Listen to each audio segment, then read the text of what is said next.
तो आज मैं आपको एक अनोखी रहस्यमय कहानी सुनाऊंगा। अगर आप चैनल पर नए हैं तो अभी सब्सक्राइब कर ले, क्योंकि यह मेरा दूसरा नया चैनल है। तथा कहानी पूरा देखे, अंत में एक अनोखा रहस्य छुपा है। धन्यवाद। तो सुनिए। इस साल की दुर्गा पूजा में एक बिल्कुल नई कहानी का जन्म हुआ। ये कहानी थी कालिंदी नाम की एक छोटी बच्ची की, जो कोलकाता से दूर एक गांव में रहती थी। गांव बहुत पुराना था और वहां के लोग अपनी परंपराओं से गहराई से जुड़े थे। हर साल दुर्गा पूजा का पंडाल गांव के बीचों बीच लगता था, लेकिन इस साल पंडाल लगाने की कोई गुंजाइश नहीं थी। गांव में बाढ़ आ गई थी, जिससे सब कुछ अस्त व्यस्त हो गया था। कालिंदी का मन बहुत दुखी था।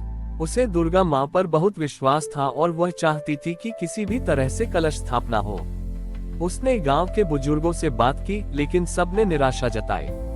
उनका कहना था कि जब तक दुर्गा माँ का पंडाल नहीं लग पाता, तब तक कलश स्थापना कैसे होगी। ये बात कालिंदी को ठीक नहीं लगी।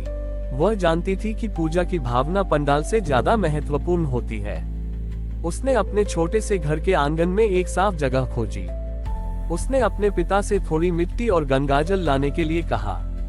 उसके पिता पहले तो थोड़े हिचकिचाए, लेकिन जब उन्होंने कालिंदी की आंखों में दृढ़ संकल्प देखा तो वह मान गए। कालिंदी ने मिट्टी को एक छोटे से कलश में भरा और उसमें गंगाजल डाला। उसने अपने घर के बगीचे से कुछ फूल तोड़े और उन्हें कलश पर सजाया। जब गांव के लोगों ने कालिंदी को ऐसा करते देखा तो वे हैरान रह गए। कुछ लोग उसे देखकर हंसे, लेकिन कुछ लोग उसकी हिम्मत से प्रभावित हुए।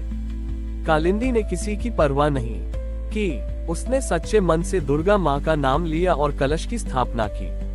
जैसे ही उसने कलश की स्थापना की, एक अद्भुत घटना हुई।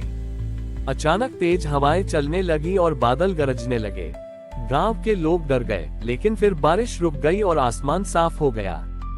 एक इंद्रधनुष दिखाई दिया, जो सीधे कालिंदी के घर के ऊपर बना था। लोगों ने इसे देवी का आशीर्वाद माना। कालिंदी की इस पहल ने पूरे गांव में नई आशा जगाई। गांव के लोगों ने महसूस किया कि पूजा पंडाल से नहीं, बल्कि दिल से होती है। अगले ही दिन पूरे गांव के लोगों ने मिलकर बाढ़ का पानी निकालने का काम शुरू किया और एक साथ एक छोटे से पंडाल का निर्माण किया। इस दुर्गा पूजा में कोई भव्य पंडाल नहीं था, लेकिन हर एक के दिल में सच्ची श्रद्धा थी। कालिंदी ने ये साबित कर दिया कि जब आस्था सच्ची होती है तो दुर्गा माँ हर जगह मौजूद होती है, चाहे वह एक छोटे से आंगन में हो या किसी बड़े पंडाल में। उस दिन से उस गांव में दुर्गा पूजा की शुरुआत हमेशा एक छोटे से कलश से होती है, जो कालिंदी की अटूट आस्था की याद दिलाता है। कालिंदी की कहानी की आगे की कड़ी में उस साल की दुर्गा पूजा के बाद गांव में एक नई शुरुआत हुई। बाढ़ के कारण हुई तबाही से उबरने में सभी ने एक दूसरे का साथ दिया। कालिंदी की पहल ने न केवल धार्मिक भावना को जगाया था, बल्कि पूरे गांव को एकजुट भी किया। अगले साल जब दुर्गा पूजा फिर से नजदीक आई तो गांव के लोगों ने फैसला किया कि वे इस बार अपनी परंपरा को बदलेंगे। अब वे हर साल पंडाल बनाने से पहले गांव के हर घर में एक एक छोटे कलश की स्थापना करेंगे। ये कलश, जिसे उन्होंने एकता कलश का नाम दिया, कालिंदी के घर में सबसे पहले स्थापित किया जाता था। उसके बाद गांव के हर घर में। इस प्रथा से सभी को यह महसूस हुआ कि दुर्गा माँ की कृपा हर घर में बराबर बरसती है। लेकिन कहानी में एक नया मोड़ तब आया जब गांव में एक उद्योगपति आया। वह गांव के पास एक बड़ी फैक्ट्री लगाना चाहता था। उसने गांव के कुछ लोगों को खूब पैसा दिया और उन्हें राजी कर लिया कि फैक्ट्री लगने से गांव का विकास होगा। कुछ लोग लालच में आ गए और उन्होंने अपनी जमीनें बेचनी शुरू कर दी। कालिंदी और उसके परिवार ने इस बात का विरोध किया। उनका कहना था कि फैक्ट्री लगने से गांव का प्राकृतिक सौंदर्य और पवित्रता खत्म हो जाएगी। लेकिन उनकी बात को कोई नहीं सुन रहा था। गांव में धीरे धीरे दो गुट बन गए, एक जो फैक्ट्री बड़ी ई के पक्ष में था और दूसरा जो इसके खिलाफ था। इस साल की दुर्गा पूजा में गांव में कलश स्थापना के दौरान तनाव साफ दिखाई दे रहा था।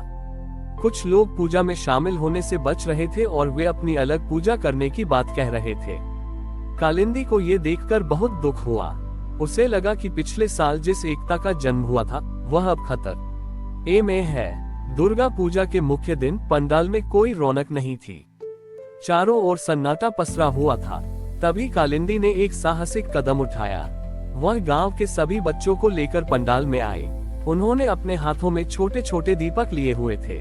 कालिंदी ने माइक पर बोलना शुरू किया, आज हम सब यहाँ एक ही बात के लिए इकट्ठा हुए हैं, दुर्गा माँ की पूजा के लिए। पिछले साल हमने सीखा था कि पूजा पंडाल में नहीं, दिलों में होती है। लेकिन अगर हमारे दिल ही बंट गए हैं, तो फिर ये पूजा किस काम की? उसकी बात सुनकर वे लोग जो फैक्ट्री के पक्ष में थे, शर्मिंदा हो गए।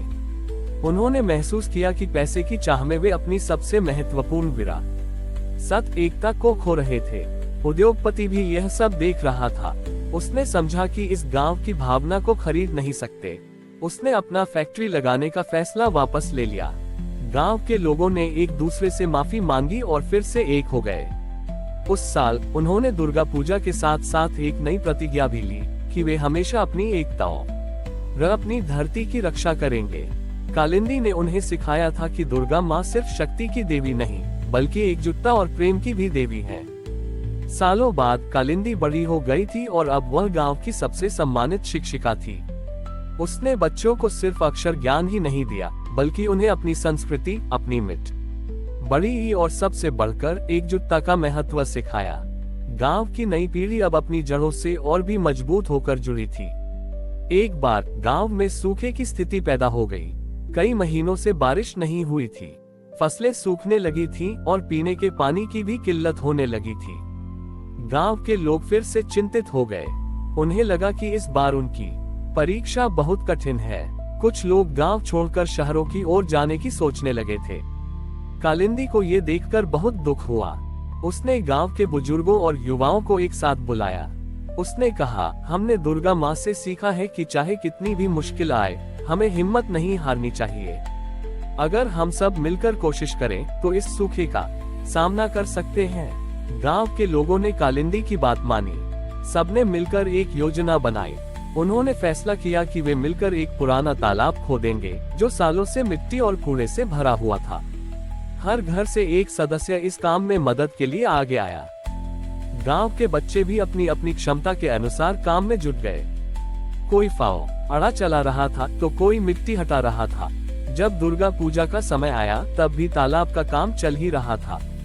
इस बार गांव के लोगों ने निर्णय लिया कि वे पंडाल बनाने पर ज्यादा ध्यान नहीं देंगे, बल्कि अपनी पूरी ऊर्जा तालाब को साफ करने में लगाएंगे। इस साल की कलश स्थापना भी बहुत खास थी। हर घर ने अपने अपने एकता कलश में एक मुट्ठी मिट्टी उस तालाब से लाकर रखी थी। कलश स्थापना के दिन गांव के सारे लोग तालाब के पास इकट्ठा हुए। कालिंदी ने सभी से कहा, ये मिट्टी सिर्फ मिट्टी नहीं, बल्कि हमारी मेहनत, हमारी आस्था और हमारी एकजुटता का प्रतीक है। दुर्गा माँ को सबसे प्रिय यही है। जैसे ही कालिंदी ने ये शब्द कहे, आकाश में काले बादल छा गए। अचानक तेज हवाएं चलने लगी और मूसलाधार बारिश शुरू हो गई। यह बारिश इतनी जोरदार थी कि पूरा तालाब कुछ ही घंटों में भर गया। गांव के लोग खुशी से नाच उठे। ये केवल बारिश नहीं थी, बल्कि उनकी मेहनत और अटूट विश्वास का फल था। उस दिन के बाद उस तालाब का नाम आशा का तालाब पड़ गया। कालिंदी ने गांव को एक बार फिर सिखाया था कि सच्ची भक्ति सिर्फ पूजा पाठ में नहीं, बल्कि कर्म और सामूहिक प्रयास में भी होती है। उसकी कहानी अब गांव के इतिहास का हिस्सा बन गई थी, जो ये बताती थी कि कैसे एक छोटी सी बच्ची की आस्था ने एक पूरे गांव को हर मुश्किल से लड़ने का रास्ता दिखाया। हमारी और भी आध्यात्मिक एवं अनोखी कहानियां देखने के लिए हमारे चैनल पर जाएं तथा धार्मिक एवं पौराणिक अनोखी कहानियां हमारे चैनल पर है। कृपया जाके देखें तथा हमारे चैनल को सब्सक्राइब करके रखें और वीडियो लाइक जरूर करें। धन्यवाद।